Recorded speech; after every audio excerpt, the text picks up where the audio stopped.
In this video, I'm going to share with you a keynote presentation from UMAPP in Minnesota. Hope you guys enjoy.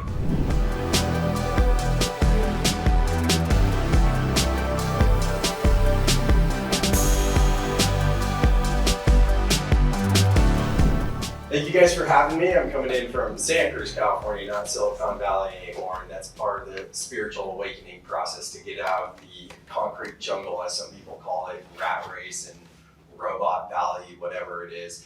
But yeah, I'm in the promotional products industry, so I 100% understand the stress that goes on in this industry, whether you're a client, an end user, or a factory, any of these things. It's very stressful, right? Can we get a show of hands? Do you guys experience stress on a daily basis? Yeah? With two hands up? Would anyone like to share anything? I like to make my speeches and talks interactive. Would anyone like to share something that works for them to kind of relieve that stress, anxiety, and overwhelm? Alcohol. Alcohol. That's one way to do it.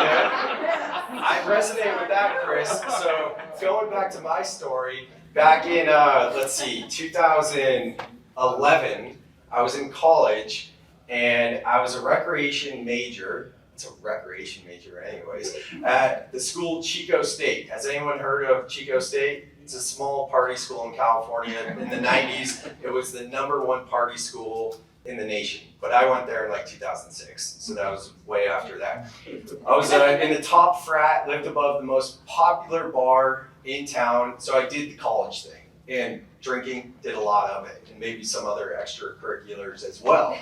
So having said that, really like what got me into this industry was going to San Diego for an internship, and I remember calling my mom and telling her, oh yeah, I got this internship down in San Diego, and my mom goes, you know, we have these amazing sandals that leave an impression in the sand. They're so cool, and you should go around selling them to hotels and things like that.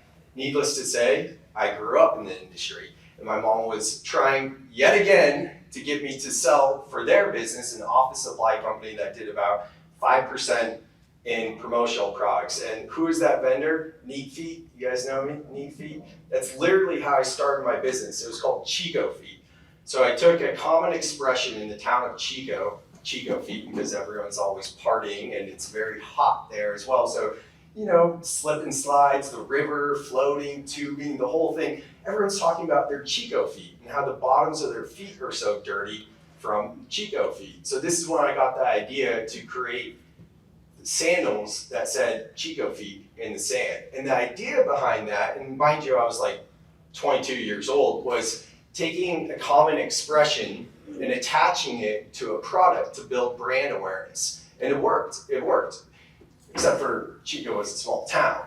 That was part of it. But I remember getting a meeting with Sierra Nevada. You guys know Sierra Nevada here, so they're in Chico, and the founder of Sierra Nevada even knew who I was because I was on the news. So I don't say this, you know, for any specific reason other than to just illustrate my background in the promotional products industry. And that ended up being the rebrand to Swagworks. And I rebranded the company some years later. And then there's another story I want to tell you guys. When I was starting to really scale, I think I got to about $500,000 or $600,000 in business or something. I had my first employee and I just got my second employee. Before that, I was doing it all on my own. Does anyone in here, distributor, do everything on their own? It's a lot, right? Sales, production, customer service, invoicing, all the things. Hats off to you guys. That is a lot. So I hired my first employee, and then I hired a second. I had to let go of the second employee. Then the first guy, he came back from paternity leave and he gave us 2 weeks notice. At this point in time, I was starting to take off. I got into content creation. I was networking with the who's who in Silicon Valley, all the things, and I could really focus just on sales. And I didn't have to do production, you know, stuff that I didn't like to do, and just frankly, I wasn't good at. So what I did, I like to say, I did what all great entrepreneurs do. I ordered a pizza and got a 6-pack of beer and said, I'm not going to bed till I figure this out, because now I have no employees, now I have to get back to production. And I remember calling a bunch of my mentors, one of them, Bill Petrie. I'm sure you guys know Bill, amazing guy in the industry. And through really sitting with it, albeit with alcohol, and I wasn't planning on telling the story, but when Chris said alcohol, I was like, oh, I got a good story there. So albeit with pizza and alcohol, like that's not healthy, right? Or anything like that. But that's when I got the idea to rebuild my business strictly with virtual assistants and freelancers. So a lot of you guys might be familiar with me from back when I had the personal brand Swag Sam. Anyone? Swag Sam or Clone Yourself University. I launched this podcast in 2018, 19, something like that, after I became a little bit well known in the industry for virtual assistants. Because what I did was, since I had my podcast, I didn't want to be editing audio.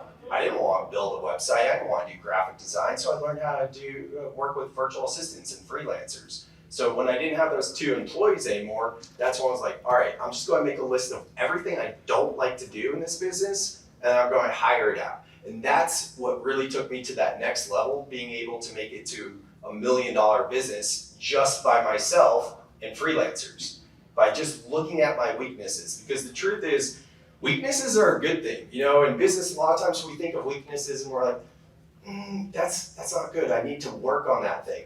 I celebrate the areas in business where I have a weakness, because then that means I don't have to do that thing and I can work with someone else who is a specialist in that area, and I can focus on my specific skill set, which for me, sales, content creation, things like that. For me to spend my time in production, that's not going to do anyone good. It's not going to do the vendors good. I mean, I remember times being a distributor where I had to take the blame, right? Because this is what happens, and tell my customer this is what's going on. I would get stressed just with the nature of this industry, because it is stressful. It's an amazing industry, but there's so much demand that we get from the customers. And if we aren't regulating our own nervous system as a distributor, sometimes subconsciously and unintentionally, we might take that on to our vendors on the back end.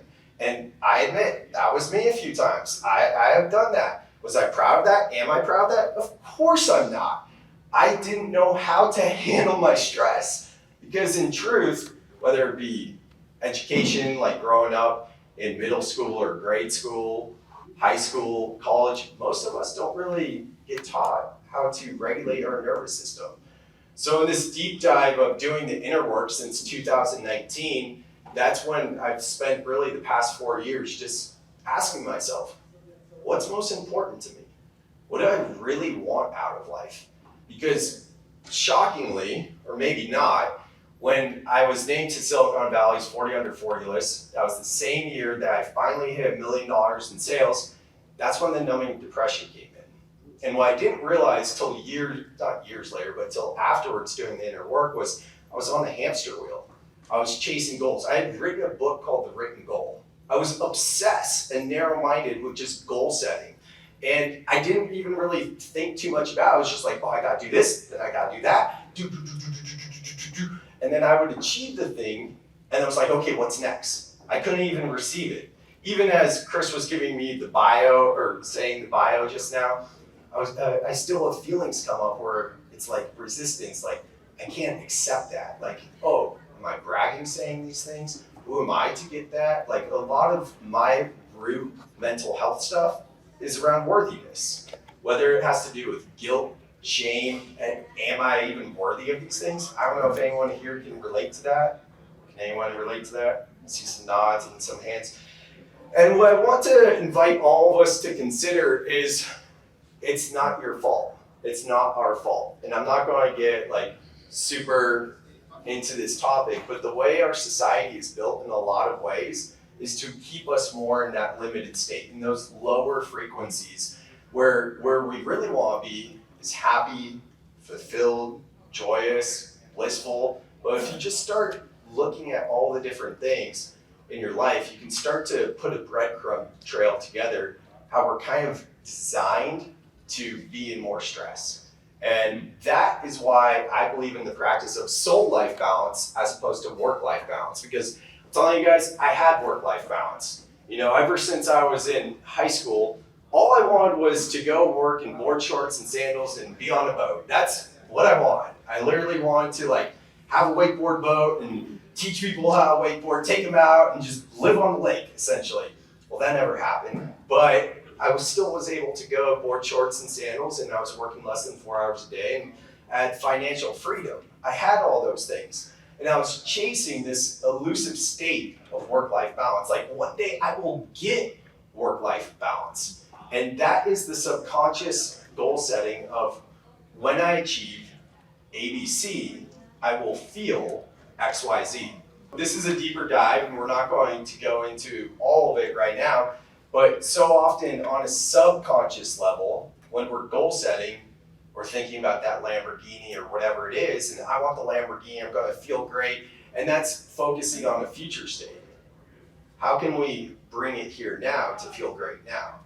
These are the type of questions that is the practice of soul-life balance. Soul-life balance is exactly that. It's a practice, realizing, hey, sometimes I might veer off the path and drink a little too much and have a hangover or just whatever the thing is. But other times I might go really deep in seeing like, how do I feel on the inside right now? And just coming back to yourself. Because the practice of soul-life balance is about putting your own mental health first and foremost, always. It's just like when you go on an airplane. Most of you guys are in the area, but I'm coming in from California, and what do they say when you go on an airplane? Put on your oxygen mask on first before helping someone else. You know, I'm someone who likes to give. I still do this. I give, and then what's left over for me, right? It's not selfish to put yourself first. It's about honoring your needs. It's about checking in with yourself, saying, how do I actually feel in this moment? What do I need in this moment? Just simply slowing down. How's that sound to you guys? Cool. So, for a while there, I was calling myself a recovering bro when I got into spirituality and mindfulness, because I was like really new to this stuff. And now it's a 180, it's completely different. I teach yoga, I lead breathwork, I lead a men's group, I participate and lead and facilitate and assist in medicine ceremonies for healing, so many things like this. So I would like to invite us just to take a couple minutes to slow down and connect with our breath. Does that sound good? Okay, cool. So if you feel comfortable, just close your eyes, sitting up straight. Not necessarily making changes to the breath, but just watching and noticing the rhythm, pattern of your breath in this moment.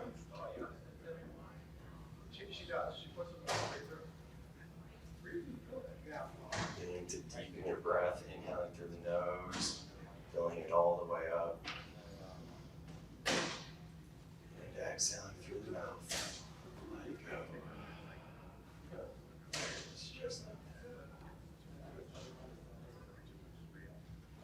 Maybe sitting a bit straighter, elongating the spine. And just rolling out the neck in one direction.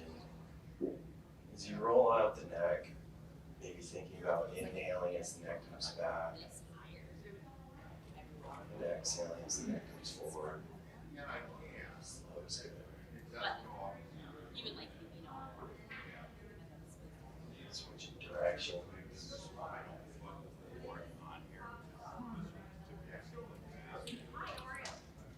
Slowly coming back to neutral.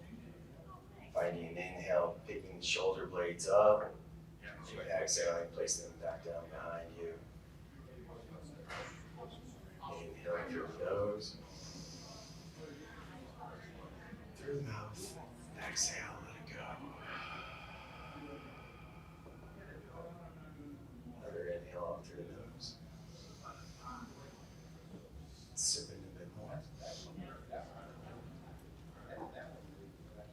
Through the mouth. Exhale, let it go. One more just like that. Inhaling all the way up. Sipping a bit more air. In through the mouth, slowly exhaling,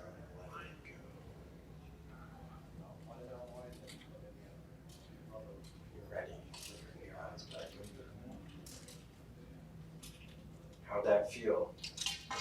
Thumbs up, thumbs down, smiles, cool.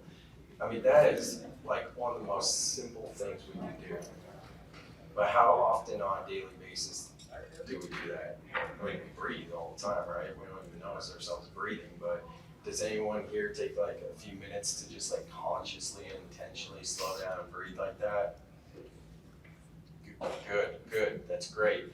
What about those times when you start to get really flustered and you feel those emotions in your body? What happens then? What was that? Would you like to share? Shit hits the fan. Right? Yeah. Well said. Yeah, well said is right. Shit hits the fan if you guys didn't hear that. So the aim in any mental health or mindfulness practice is to do these different modalities, whatever it is, journaling, breathwork, meditation, yoga, whatever the thing is for you, just intentional walks, sun gazing, all these type of things, so that in that moment when our nervous system starts to overheat, we can just automatically call on that thing and self-regulate. Because the more we start to do these things on a daily basis, whatever it is, like those different modalities I just mentioned or something else, then we just automatically go to that.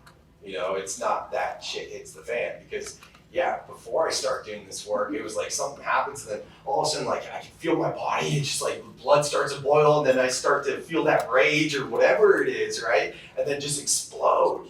But now it's very different. And I'll give you guys an example.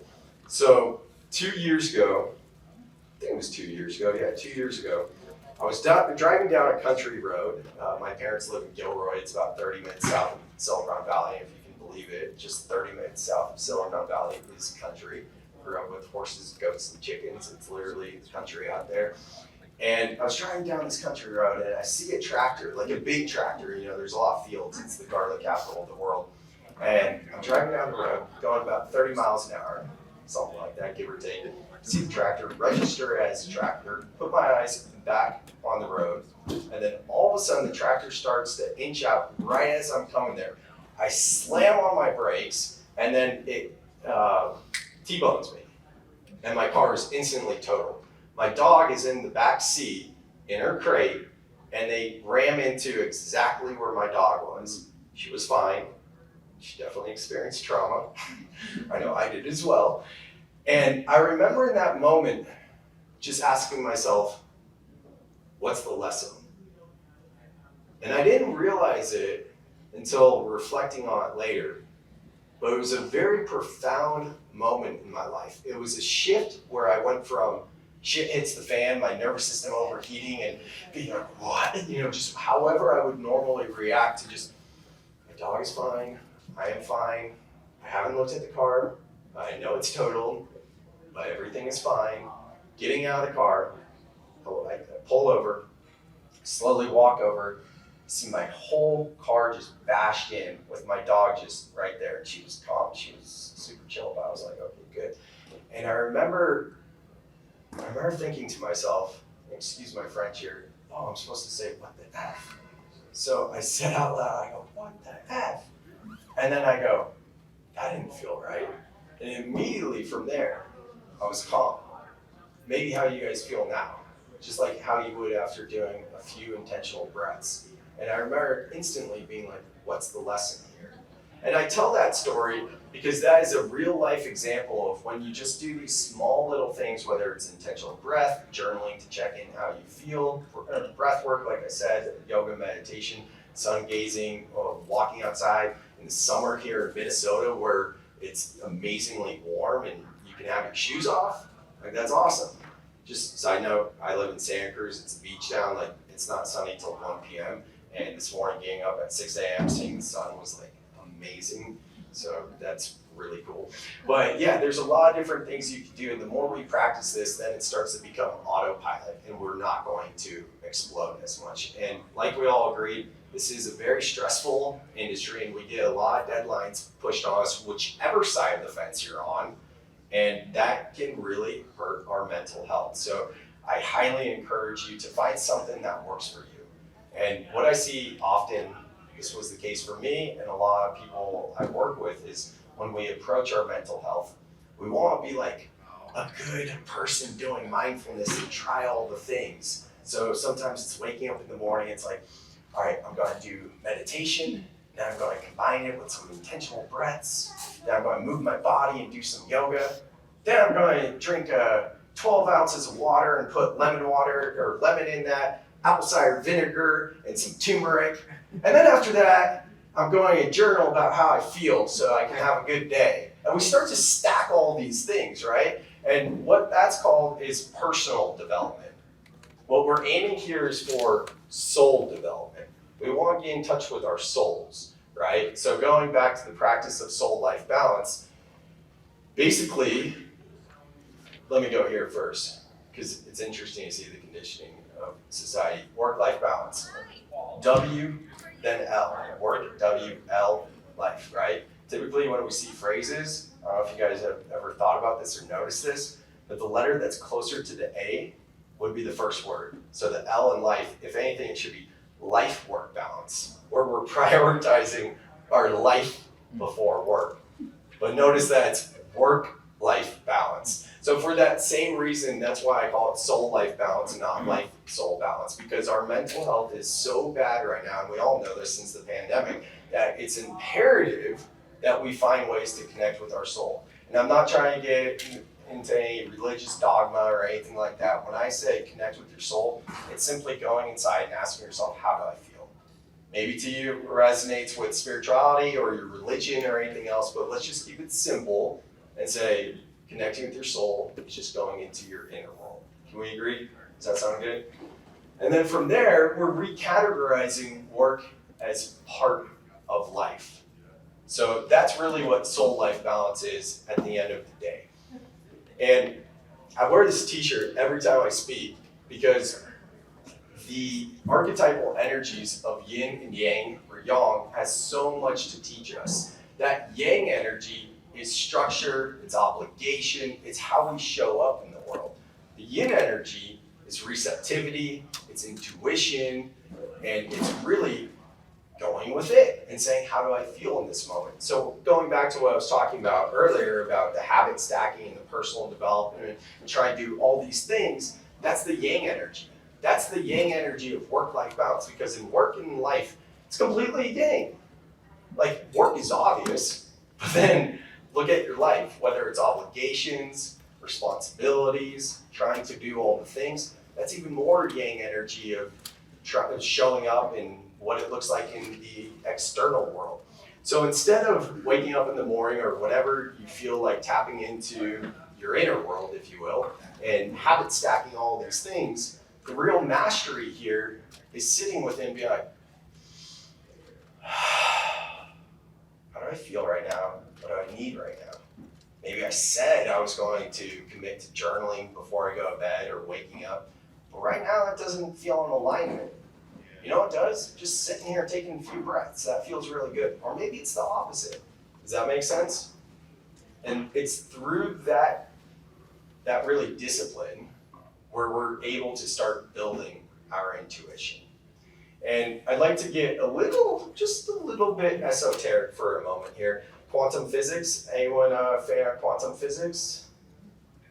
All right, let me break it down as simple as I can possibly make it.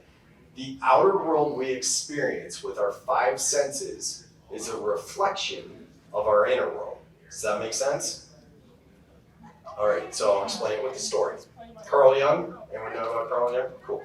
So Carl Jung's colleague went to a village, and this village, does anyone know where I'm going with this? Yeah, so this village, all the crops were dying, the people were sick, they hadn't had rain for a long time, which is why the village the crops were dying and people were getting sick, and this is a true story.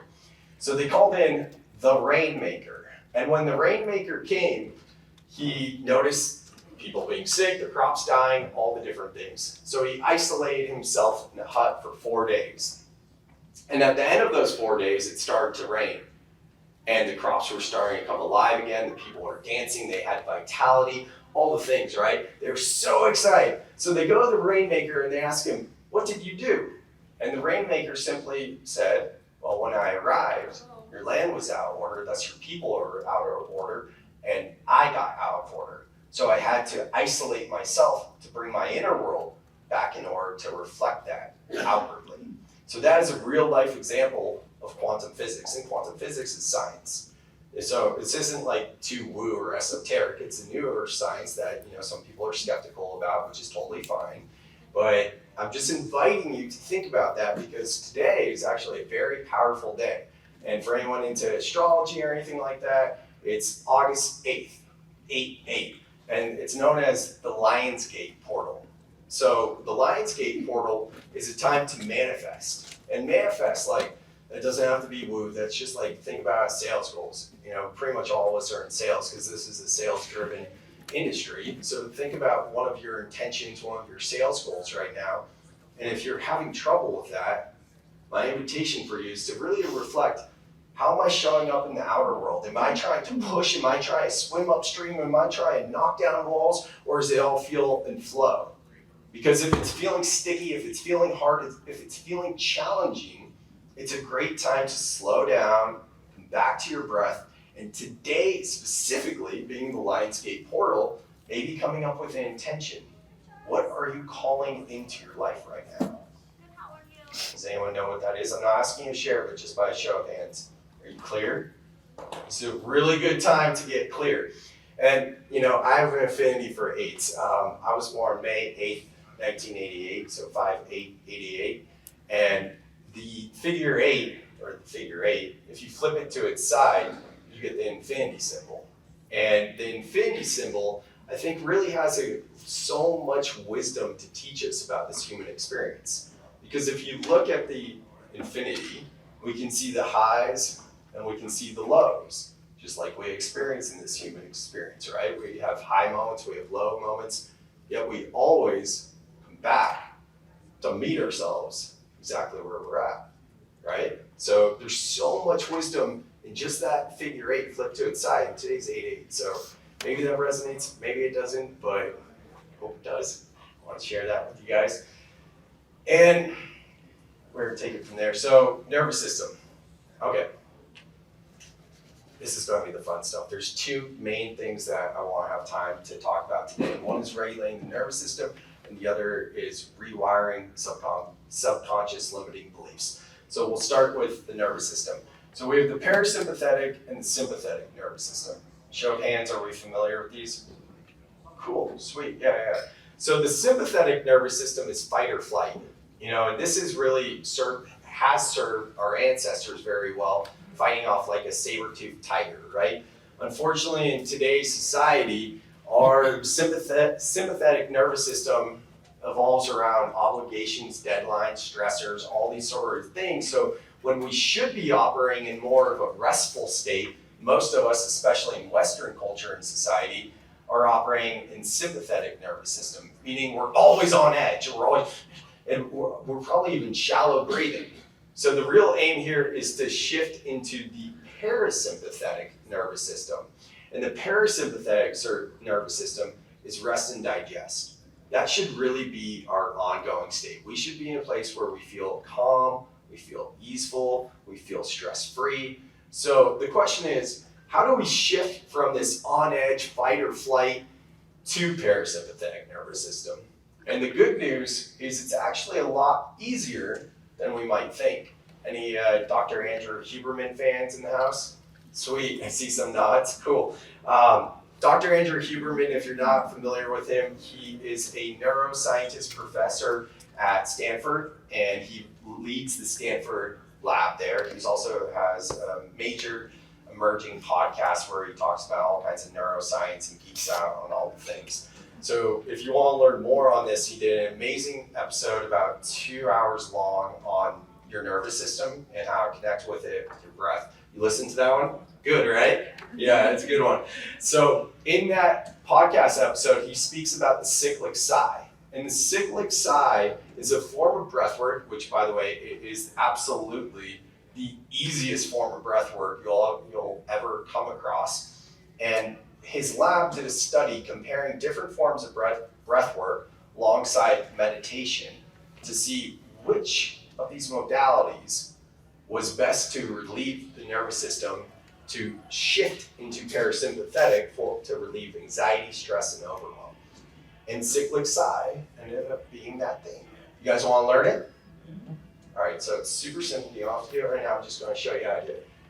You inhale through your nose, sip in a bit more, and through the mouth, exhale. So right there, that's called the physiological side. When you do it over and over again, that makes it the cyclic side.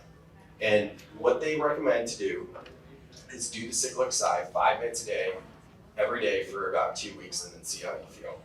And it is by far the easiest form of breath work. Now, breath work in general is a buzz term right now. It's a very big word that means very different things to many people. You know, in the yoga community, if you've taken a yoga class before, you might have experienced box breathing, which is simply like inhaling, pausing at the top, exhaling, pausing at the bottom, then inhaling back up. You're creating a box, so it's called box breathing. Or you might have experienced alternate nostril breathing. All of these they're pretty simple, but it's not as simple as just inhaling through the nose, inhaling through the top again, and then exhaling through the mouth.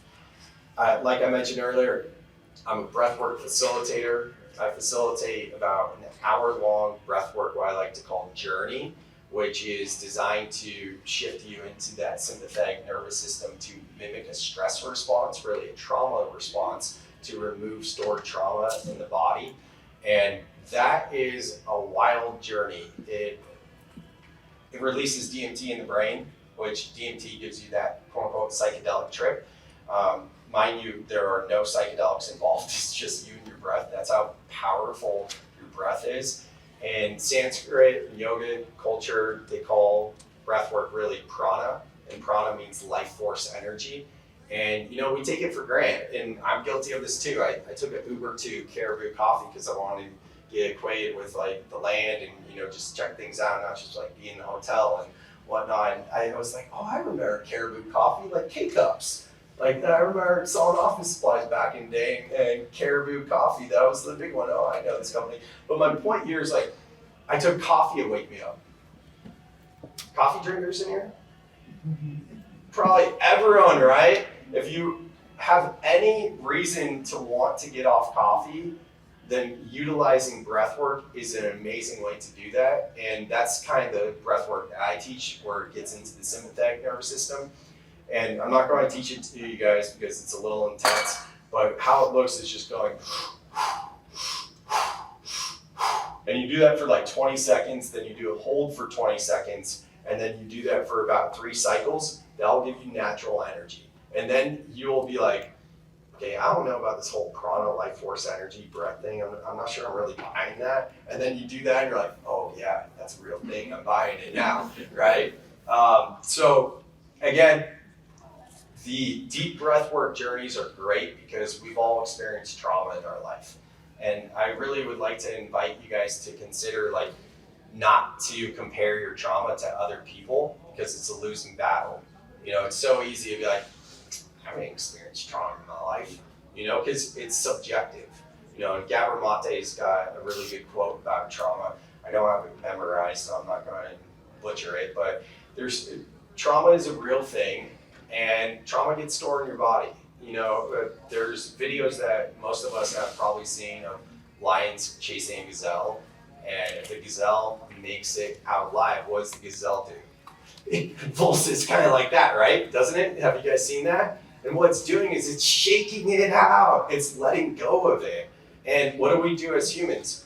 If we experience just a small stress in the day, shit hits the fan, we get overwhelmed, we don't breathe, we tighten up, right? Well, emotions are energy in motion. So when we don't let those emotions pass through us, they get stored in the body. So whether we're talking about like big T trauma or lower T trauma, or if we're just talking about stress that's accumulated through our lifetime, just maybe being a 3-5-year-old kid having a temper tantrum, be like, no, you can't do that, and then needing to tighten up. We're getting trained from a very young age to not express ourselves. So those things get carried in the body. Science has recently proven that our body has a 90-second physiological response when we experience an emotion. So I'll say that again. Our body has a 90-second physiological response when we experience an emotion. So if we tighten up, remember those emotions are energy stored, energy in motion. That energy now gets stored in our body, now gets stored in our cells. So these deep breathwork journeys are very cathartic releases. I'm someone who literally goes like this, my teeth chatter. Like, it's not pretty. You know, like some people will be screaming, you might be crying, you might be laughing, you'll have an array of emotions, but it's a massive release of all this stuff we've been carrying for our whole life, right? And it's amazing. I really think it's profound work. However, what I'd rather focus on with you guys here today is the cyclic side. Because on a day-to-day basis, we want to shift from the sympathetic nervous system, fight or flight, to parasympathetic, rest and digest. And yes, every now and then to do a deep breath work. I said death work. I'll say this as well. Freudian slip, that's for sure a Freudian slip. And I'll tell you why. The first time I did a breathwork journey, mind you, this was in 2019, numbing depression, like sleepless nights, woke up in the morning with energy and alertness. Not energy like, oh, I'm going to run 5 miles, but just like an energy of no grogginess, just numb. You know that feeling? I think most of us have experienced that. So I found a breathwork journey and I did it, and literally I thought I was going to die, and I felt reborn afterwards. Whether I did die, whether you want to call it an NDE, near-death experience, you know, that's subjective. Kind of makes me think of the movie Soul, but that's neither here nor there. So yes, breathwork journeys can be a little bit of a death ceremony as well, a death of who you were to become who you are calling in, right? So parasympathetic nervous system, getting back to the cyclic side, and all these sorts of things. I'm going to walk you guys through it just so that we can really let it land and you can experience it to see if it's something you want to use in your daily life. Does that sound good? All right, again, just slow down, closing the eyes, just settling in your seat, noticing the sounds, noticing how your body feels. If you have any mental chatter, just gently letting those thoughts pass on by.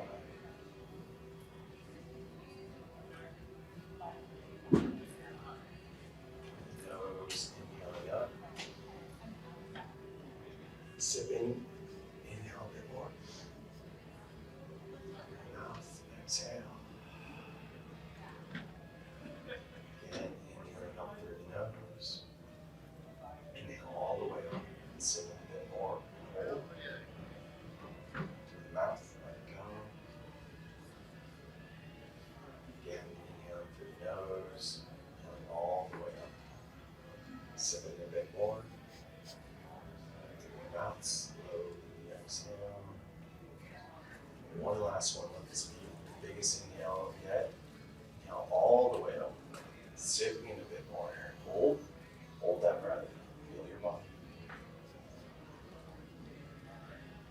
Slowly through the mouth, opposite side, let it go. Eyes closed, and just noticing how you feel in your body. Noticing your mental state, emotional state.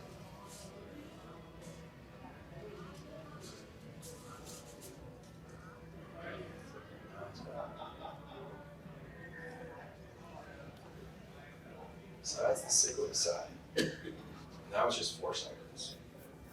You know, I like to do a little bit of grounding going into it, like just some body sensing and just getting settled before we go straight into that.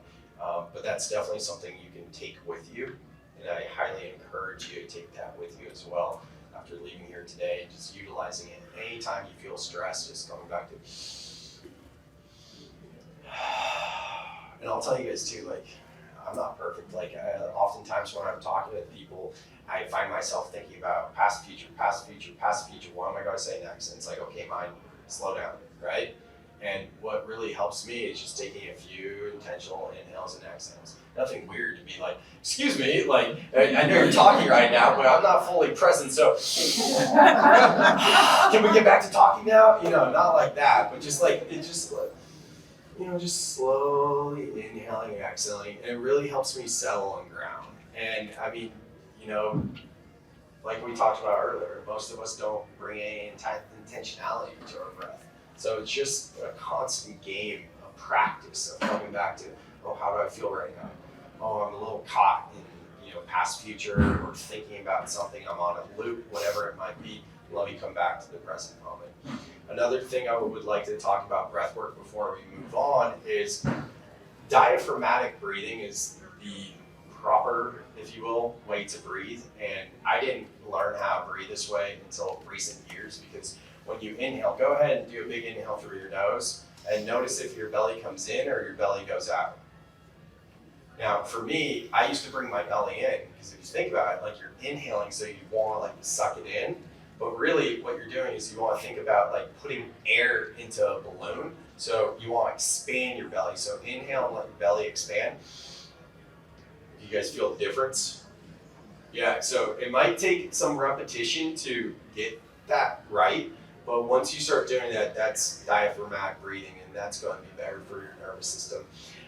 The other thing I wanted to tell you as well is on those exhales through the mouth for the cyclic sigh, really think about an audible sigh, like maybe try to put a noise to it. It can feel really good. And then another thing about breath work as well is inhaling through the nose is really good for the parasympathetic nervous system. There's an author by the name James Nestor. He wrote a book. It's either called Breath or Breathe. Yeah. And in it, he talks about how our culture is mouth breathers. And by being a mouth breather, that's contributing to the sympathetic fight or flight nervous system. And luckily for me, when I was a little kid, when I'd go to the dentist, I would always puke because I couldn't inhale through my nose when they were working on my mouth. So I had to learn from a little kid to inhale and exhale from my nose and not my mouth. So I kind of am pretty good there. But for a lot of people in our society, our mouth is kind of open, like this, and we're just inhaling and exhaling. And one of the things that James Nestor recommends to do if you're a mouth breather is to actually take a little bit of Scotch tape or some form of tape and put it on your lips when you sleep, so you can start to train yourself to inhale and exhale through the nose. If you want to check out his book, James Nestor, it's called Breath or Breathe, one of those two things. And then, so we talked about that. I just want to make sure there's nothing else on breath work. I feel like there's something else I want to share with you guys, and if it comes back, I will let you know. Now we will shift into subconscious limiting beliefs. So anyone into any form of brain science at all? Yeah, this is fun stuff. So I'm going to simplify it. I have a YouTube channel called Spirituality Simplified. If you guys want to check it out, if you're interested in connecting deeper and checking out my visualizations, breathwork exercises, and meditations, or just educational lessons on how to take this big concept of spirituality and simplify it. YouTube channel is called Spirituality Simplified. So with that, neuroscience. All right, most of us have these limiting beliefs. We covered that earlier. It could be unworthiness, shame, guilt, fear. Maybe it's even emotional states of rage, anger, or anything like that at all, right? And what's going on is that we have 60 to 70,000 thoughts a day. And 80% of those thoughts are from the day before. But the real kicker is 90% of those thoughts are negative. So what does that mean? We're living in a Groundhog's Day. We're living in yesterday. We're having the same thoughts that we had yesterday, and most of those thoughts from yesterday were negative. So if we don't take any intentionality to change the neural pathways, to build new neural networks in the brain, then we are going to always feel these negative emotions. Neural pathways, neural networks, don't even worry about what that means. It doesn't even matter. You don't even need to know that. I'm just using those words so it sounds like I know what I'm saying. Just to be real, right? That's literally the science behind it. But how do we do it? How do we actually rebuild these limiting beliefs, the neural pathways, and build new neural networks and get them to fire and wire together.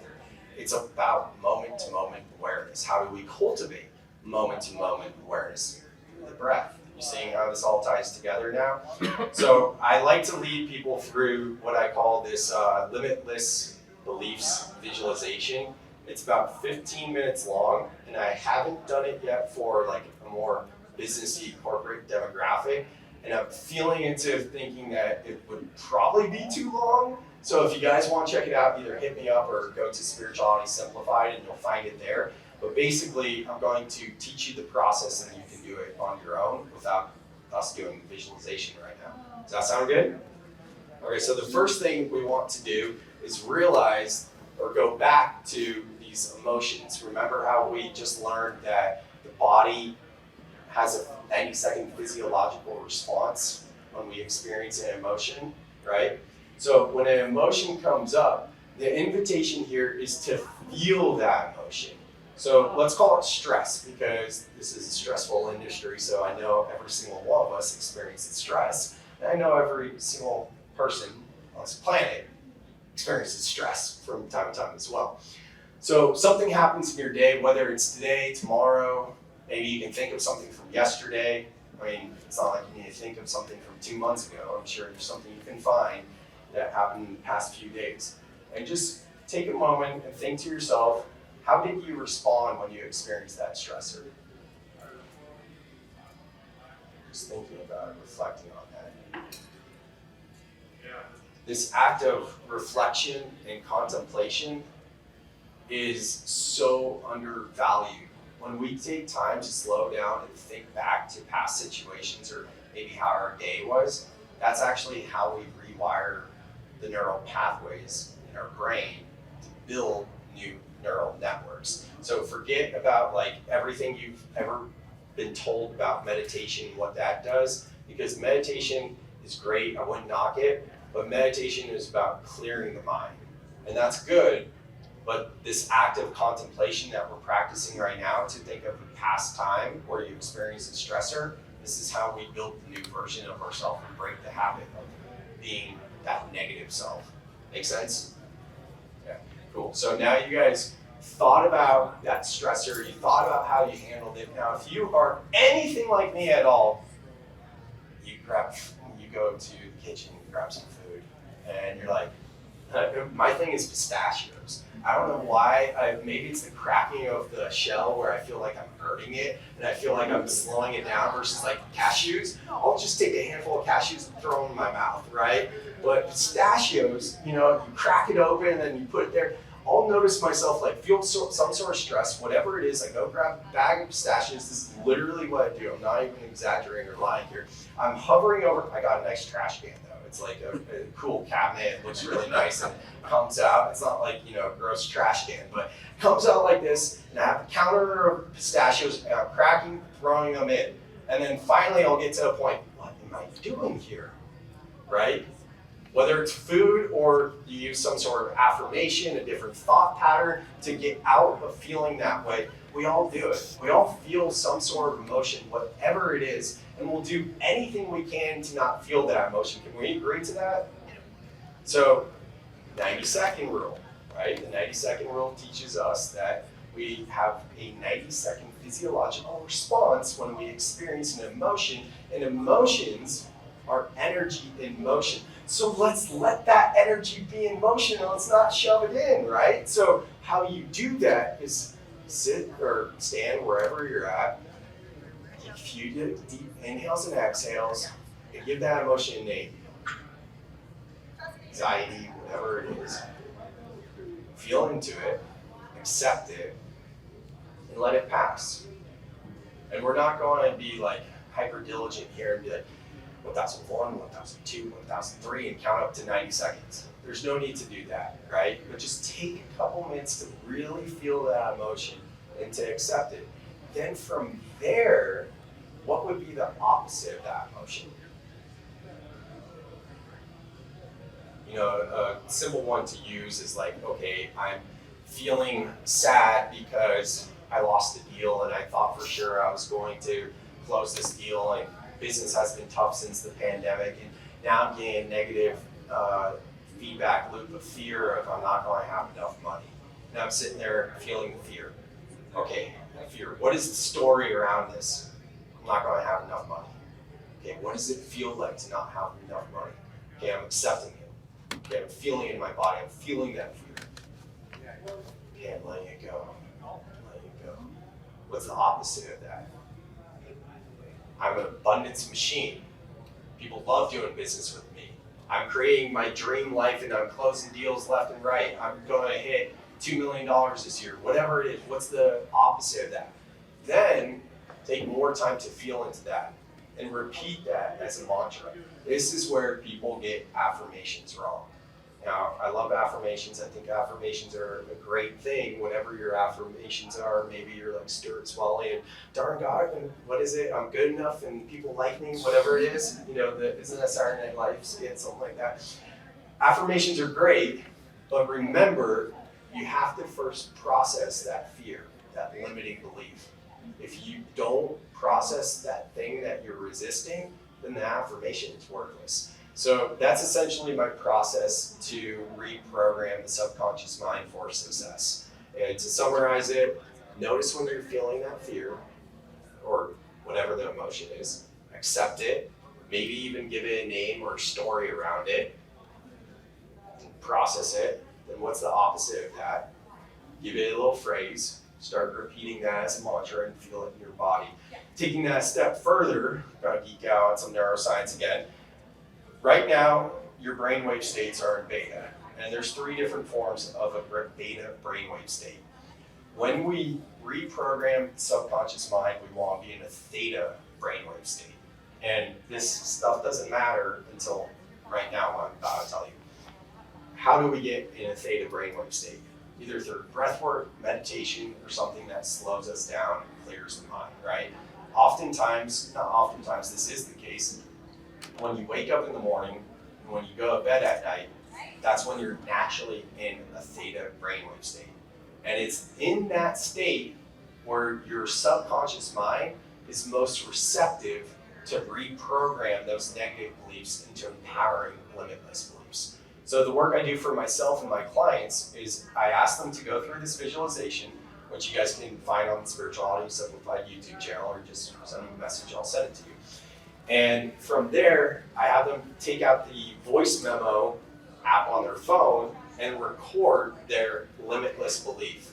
From there, they send it to me and my team of virtual assistants. See how it comes full circle. They put binaural beats on that, and binaural beats are essentially a frequency that helps you go deeper into that brainwave state.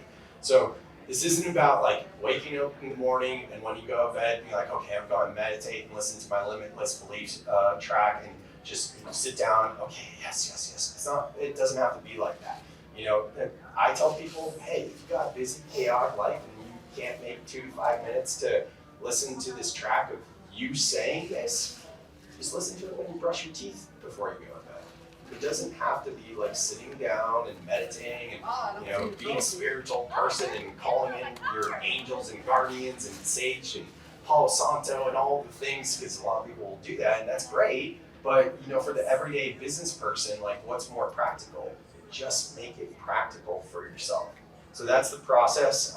I've been leading people through that for about 4 or 5 months, and not only myself seeing profound shifts, my clients, my friends, people come to my beach classes, all the things. So I know it works, and I am big on integration. I'm a psychedelic integration guide, so I help people working through plant and earth medicine ceremonies to integrate their new spirituality or whatever happened into everyday life. But it's so much more than that. It's integrating every aspect of our life. You guys came here to this conference today, this expo, and you're looking at new products, you're thinking about products for your clients, you're sitting in the session, learning about breath and nervous system and subconscious limiting beliefs. Now, I've been to a lot of conferences in my life. I grew up going to them, being in the industry, office supply industry at least, and like as a little kid, and that type of stuff or whatever. I can't even count how many times I got hyped up at a conference seeing a speaker or whatever it was, then go back to my normal life and didn't take action. right? Can we relate to that? That is integration right there. If you are sitting in a session, you're creating this time and space to work on your soul development or even personal development, but you don't do anything when you go home and build this into your actual everyday routine, then what's the point? We're not going to experience any transformation or changes. You need to integrate that into your lifestyle. So if this resonates with you, everything we've been talking about, I would invite you to choose one thing, whether it's the cyclic sigh, it's the limitless beliefs, anything at all, and integrate that into your lifestyle. Because the practice of soul-life balance is building moment-to-moment awareness to ask yourself, how do I feel in this moment? Sound good, guys? Well, I want to thank you all for your time, your focus, your intention. This is just the beginning. Like I said, I have the YouTube channel Spirituality Simplified, which has breathwork exercises, visualizations, meditations, educational content. I also do one-on-one leadership development, specifically to improve your mental health. And I do workshops for teams as well, obviously speeches. And then what I'm really passionate about, doing those deep breathwork journeys in corporate. I flew to Vegas a few months ago, and there was about, I think, 5 of us breathwork facilitators facilitating about 80 salespeople, most of them men, like 99% of them men, and like in their early to mid 20s, definitely bros and meatheads. And these guys were screaming, they were crying. One guy had a puddle of tears in his eyes. And this is one of the most heartwarming things for me to see as a band, someone who leads men's groups, just seeing men lean into this stuff and just people lean into this. So if you're interested in what a breathwork journey is and what that would look like and bring it into your team or office, definitely reach out to me. I have my books up here, Soul Life Balance, A Guide to Igniting and Integrating Spiritual Awakenings. I'll be here for the next few hours. Thank you guys so much. My name's Sam Kabert, and Soul Life Balance. Thank you guys. If you enjoyed this presentation, you're interested in working with me, whether it's one-on-one group coaching, going on a deep dive of a breathwork journey, or bring me in to speak with your team, just reach out, sam@samkabert.com. All of my contact information is in the description of this video. Thanks so much.